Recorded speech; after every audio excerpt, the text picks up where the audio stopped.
কি, আমি আমার সন্তানের জন্য আসলে কোনো আমি বিরহ করি নাই, আমি আনন্দ নিয়ে আসছি। এই কারণে তার গায়ে সাদা পোশাক আছে। আচ্ছা, পোশাক দিয়ে তাকে আমি সাজাইয়া নিয়ে আসছি, যেমন নাকি বর সেজে আসে, কনের বাড়িতে বর সেজে আসে, আমি তাকে সাজাইয়া নিয়ে আসি জান্নাতে দেওয়ার জন্য।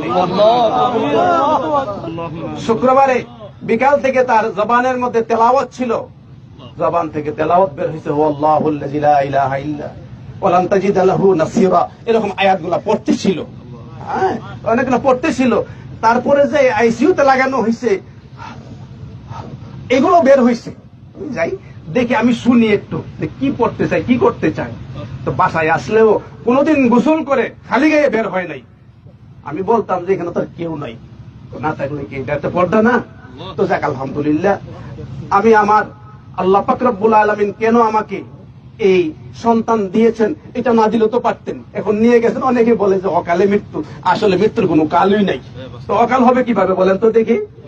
কারণ আজকে আমাদের চিরাচরিত নিয়মটা হইল বাবাকে কাঁধে করে সন্তান কবরে নিয়ে যাবে, আর আজকে বাবা কাঁধে করে সন্তানকে কবরে নিয়ে যায়। এটা একটা বিরহ থাকতেই পারে, মনের ভিতরে একটা আঘাত আছেই, থাকলেই হবে কি, আমি তার জন্য দোয়া করছি, 2 রাকাত নামাজও পড়ছি। আমি 2 রাকাত নামাজও পড়ছি। গত রাত্রে অনেকক্ষণ পর্যন্ত তাহাজ্জুদের নামাজ পড়ে আমি দোয়া করছি যে আল্লাহ যদি তার হায়াত থাকে দাও, আর না হইলে ইমানের সাথে আর কষ্ট না দিয়া, এই আইসিইউতে যে কষ্ট যারা গেছেন বুঝেন, আর যারা যান নাই আসলে বোঝার সুযোগ হয় না, আর যাওয়ারও দরকার নেই আমি মনে করি। আমি আসলে একদিক দিয়ে হইলো আনন্দ নিয়ে আমি চলে আসছি, আমার মধ্যে কোনো বিরহ নাই। হ্যাঁ, ওর আম্মা আমার চেয়ে আরো শক্ত মনওয়ালা, কোনো কান্নাকারি নাই। এটা করবো কেন? যদি এটা আমাকে না দিতেন, সিরিয়ালে যদি এটা না দিতেন, তাহলে তো আমরা 4 নম্বরে থাকতাম।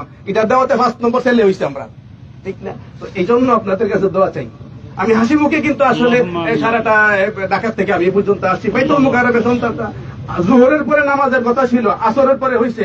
হাজার হাজার ছাত্ররা এখানে কমেন্ট করতেছে যে আমরা আসরের পরে দেন, আমরা আসতেছি, আমরা সাইফুর রহমানকে আমরা অত্যন্ত ভালোবাসি, দেখা না হইলেও আমরা জানাজায় যেন সামিল হইতে পারি। এই জন্য এরপরে মহিউদ্দিন বালি সাহেব যাওয়ার পরে জোহরের নামাজ পড়ে ওনার কামরায় ঢুকছি, পরে হযরত আপনি খাওয়া দাওয়া করেন আগে, স্পেশাল ভাবে ওনার রুমে আমাকে নিয়ে এসে বলে আপনি একটু আরাম করতে থাকেন, সারাদিন তো আরাম নাই।